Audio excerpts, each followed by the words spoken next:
penonton Ray-Ban Unlock Entertainment. Hari ini aku lagi sama Bang Deoli Payumara, yaitu kuasa hukum dari Faris RM. Nah, kita akan berbincang-bincang bersama dengan Bang Deoli Payumara. Ya. Bang, pertama aku mau tanya dulu nih. Kan Bang Deo masuk sebagai kuasa hukum dari Bang Faris RM ketika persidangan sudah masuk persidangan tahap 3 ya Bang? Tahap 3. Nah itu mungkin gimana sih Bang akhirnya Abang masuk dan menjadi kuasa hukum dari Bang Faris RM? Ya, ini kan udah sidang kedua. Sidang kedua, pas mau sidang ketiga, itu keluarganya Faris RM, keluarga dekatnya, itu datang ke rumah saya. Jadi datang, kemudian cerita banyak hal tentang Faris RM, dan kemudian minta bantuan untuk kita mendampingi juga, menambah kuasa hukum ya, karena untuk menambah kekuatan dalam persidangan. Jadi karena dia datang, kemudian minta bantuan, kemudian Faris RM juga sudah memang setuju untuk minta bantuan kepada kami, maka kemudian ya sudah, oke. Itu hari Selasa, sementara sidangnya hari Kamis. Jadi segeralah kemudian kita atur segala sesuatunya, termasuk kuasa baru, surat kuasa baru sebagai kuasa tambahan, kemudian dia sebagai pengacara adisional namanya. Ya sudah. Nah pada Kamis ya sudah kita datang bersidang. Setelah segala sesuatunya administrasinya selesai ya kita bersidang. Bang, ini kan Faris RM bukan yang pertama ya Bang tersandung masalah narkoba sendiri.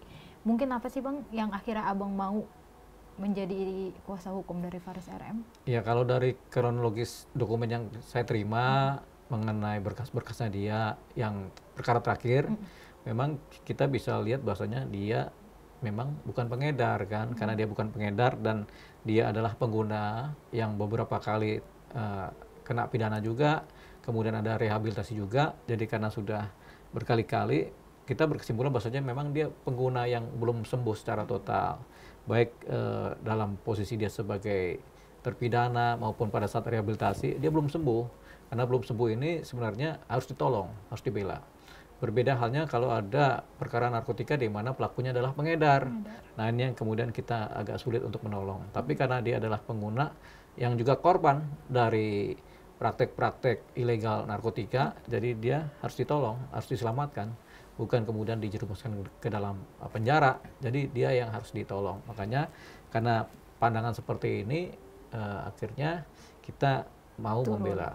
Mungkin Bang kalau melihat dari yang sekarang, gimana sih melihat pengedar dan pemakai ini Bang, kalau dari Abang sendiri? Ya kalau pengedar itu kan mengambil keuntungan dari kejatuhan orang lain. Jadi pengedar itu mengedarkan narkotika, mengharapkan dapat uang sebanyak-banyaknya, sementara kemudian mengakibatkan banyak korban jiwa, gitu. Itu kalau pengedar. Kalau pengguna itu adalah korban jiwanya, gitu. Jadi banyak korban dari peredaran narkotika ya, dari peredaran narkotika sehingga mereka yang menggunakan ini menjadi korban. Jadi berbeda jauh antara pengedar dengan pengguna. Pengguna adalah korban dari kejahatan dari para pengedar.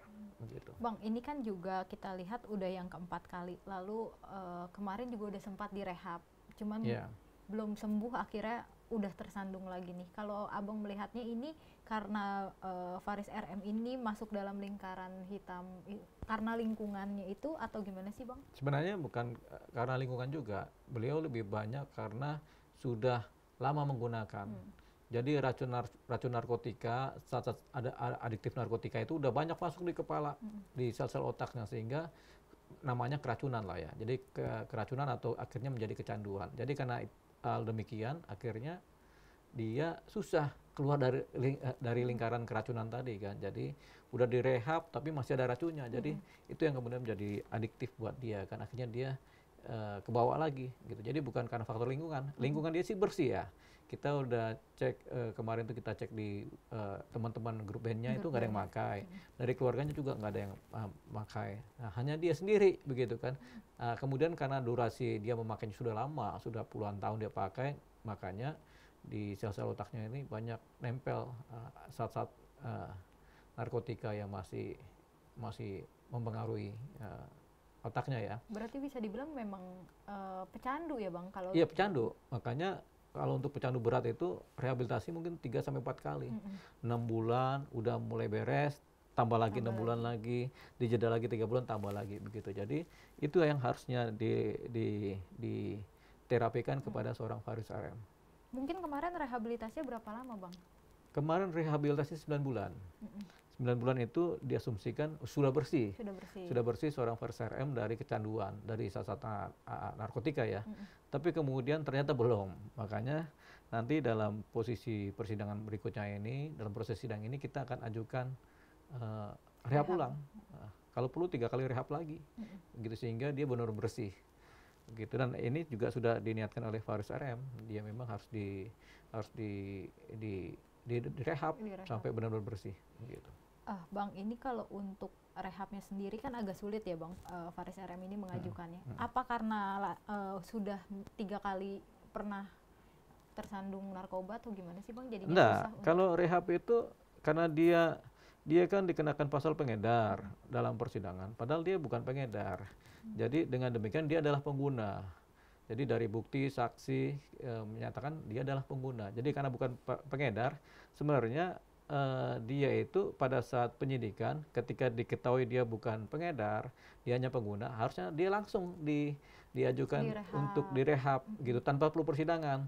Tapi karena ada pasal yang dipaksakan dia sebagai pengedar, akhirnya dia kebawa ke sidang, bahkan di penjara kan, gitu. Jadi ini adalah kontraproduktif. Sebenarnya kalau dari awal penyidikan sudah bilang dia adalah pengguna, itu nggak perlu ada sidang, langsung diajukan ke BNN, diajukan usulan untuk direhab. Gitu. Tapi ya nggak tahu bagaimana lah sistem kita ini kemarin penyidikannya sampai akhirnya masih ada pasal pengedar yang akhirnya membawa dia kepada posisi di penjara, ditahan, dan membawa dia kepada posisi dia kemudian disidangkan. Mungkin apa sih, Bang, yang pada akhirnya seorang Faris RM ini ada pasal sebagai pengedar? Nggak tahu kita juga, karena kita lihat nggak tampak itu pasal pengedarnya.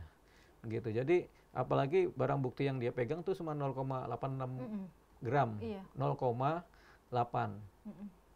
gram, 89 ya. Jadi itu kecil sekali, bahkan cuilnya nggak kelihatan itu kalau kan saking kecilnya kan. Jadi kenapa dia dikenakan pasal pengedar kita sampai sekarang nggak tahu. Kenapa dia harus sidang? Apa ada kekuatan apa gitu yang membuat dia harus disidang? Ini harus kita lagi teliti ya. Siapa yang menekan ini sehingga dia kemudian harus disidangkan. Padahal dia adalah pengguna murni ini. Tampaknya dia pengguna murni gitu. Nah, mungkin, Bang, tadi yang Abang bilang barang buktinya segitu sampai akhirnya tapi juga di penjara, nggak direhab gitu. Kalau keluarga melihat seperti apa, Bang? Kalau keluarga ini kan sudah mengalami kepahitan apa yang dilakukan oleh Faris RM ya, karena 3 kali tertangkap narkotika. Jadi kemudian mereka sebenarnya dalam posisi apatis tadinya kan, tapi tetap keluarga adalah keluarga di mana mereka tetap akhirnya berjuang. Terbukti dengan mereka datang ke tempat saya juga untuk minta bantuan kan, artinya tetap ada niat kepedulian dari keluarga untuk menolong Faris RM. Jadi Faris RM ini bukan ditinggal sendirian, tapi keluarganya ada mendampingi. Nah, Bang, kalau untuk Faris RM sendiri selama di tahanan mungkin ada tertekan atau masih suka kayak sakau karena kan tadi dibilang kan pecandu ya, Bang? Dia awal-awal mungkin tertekan ya, karena shock ya, tapi kemudian dia bisa beradaptasi dengan lingkungan penjara, lingkungan tahanan. Kemudian dia bisa stabil. Dan selama di penjara kan dia tidak menggunakan apa-apa juga kan. Jadi dia berusaha bertahan di wilayah tahanan tadi kan, sehingga sekarang dia dalam posisi stabil dan kuat ya. Cuman memang harapannya supaya dia bukan di penjara, bukan dihukum tapi direhab gitu. Bang, lagi rame juga terkait BNN yang menyatakan bahwa sebenarnya public figure itu tidak boleh dipenjara dan juga tidak boleh diumumkan secara gamblang ketika jadi pengguna narkotika gitu, Bang. Kalau Abang cocok nggak sih atau setuju nggak sih dengan pernyataan BNN? Ya, kalau pernyataan BNN kan public figure kan tidak dipenjara kalau dia sebagai pengguna kan. Tapi kalau public figure ini dia sebagai pengedar ya dipenjara begitu. Makanya pembuktian sebagai pengedar seorang public figure itu sebagai pengedar atau sebagai pengguna itu penting di wilayah penyelidikan dan penyidikan. Disitulah digodoknya apakah seorang public figure ini adalah pengedar ataukah dia hanya sebagai pengguna. Di situ ditentukan di awali tadi, sehingga kalau dia pengedar mau nggak mau dia harus diumumkan bahwasanya dia adalah pengedar dan harus dihukum begitu. Tapi kalau kemudian dalam penyelidikan penyidikan ditentukan bahwasanya si public figure ini hanyalah sebagai pengguna, ya sudah buru-buru direhab tanpa perlu kemudian dipublikasikan. Apalagi sampai di sidang kayak seorang Faris RM ini kan, itu akhirnya kan menjadi tontonan negatif buat masyarakat. Makanya ini yang kita hindari, yang dihindari oleh BNN seperti ini, yang kita juga harapkan dihindari seperti ini. Kecuali seorang public figure itu dia ternyata adalah pengedar. Misalnya dia ngedarin 1.000 gram atau 1 kilo 1 kilo sabu-sabu misalnya. Itu diumumkan, ini ada public figure yang kemudian menjadi pengedar. Ini kan berbahaya kan, harus diumumkan begitu. Nah Bang, kalau misalkan BNN menyebut kalau kita tampilkan seorang public figure menggunakan narkoba, itu akan mengiklankan ya Bang? Iya, tentunya mengiklankan. Kalau seorang public figure dia menggunakan, kemudian menggunakan narkotika, kemudian tertangkap, kemudian dipublikasikan, ya tentu mengiklankan.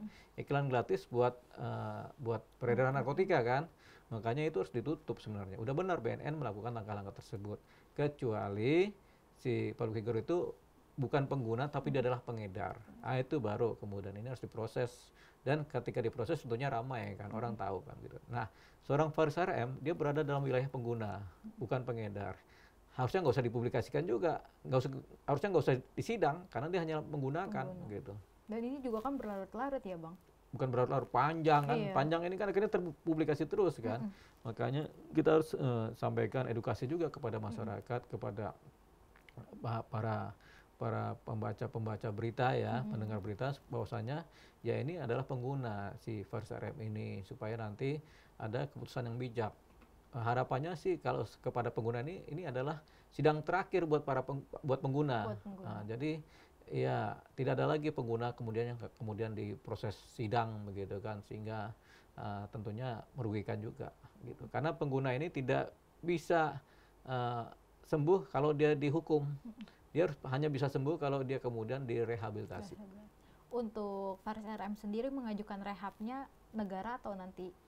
Nanti, jadi kita akan ajukan melalui pledoi dan permohonan rehabilitasi. Setelah kemudian kita sampaikan saksi ahli ya.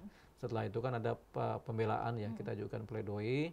Kita minta supaya yang bersangkutan direhab. Rehabnya tuh bagusnya memang rehab dari pemerintah, begitu. Kan ada rumah sakit pemerintah, ada juga lembaga-lembaga pemerintah ya, yang kemudian khusus untuk melakukan rehabilitasi kan. Jadi kita harapkan dari sana. Untuk sidang besok Bang, selanjutnya hari Kamis mungkin untuk agenda? Sidang besok itu agendanya adalah kita mengajukan saksi ahli yang ahli dalam bidang narkotika pertama, yang kedua adalah ahli dalam bidang rehabilitasi. Nah nanti mungkin setelah itu akan ada lagi Bang saksi dari keluarga atau? Tidak ada, itu selesai. Kemudian agenda berikutnya setelah itu adalah penuntutan dari jaksa penuntut. Setelah itu baru kemudian pledoi. Kalau dari Abang sebagai kuasa hukum nih, harapannya apa sih Bang terkait Faris RM ini? Ya kalau kita sudah bicara banyak dengan Bang Faris RM, memang dia mau sembuh dan dia mau tetap berkarya. Mungkin kalau dia sembuh dan dia berkarya, hasilnya lebih bagus lagi. Jadi kita harapannya Faris RM kemudian direhabilitasi, kemudian dia bisa berkarya dan lebih berkarya lagi. Terima kasih penonton Ray-Ban dan Unlock. Aku akhiri perbincangan kita dengan Bang Dioli Payumara. Dah.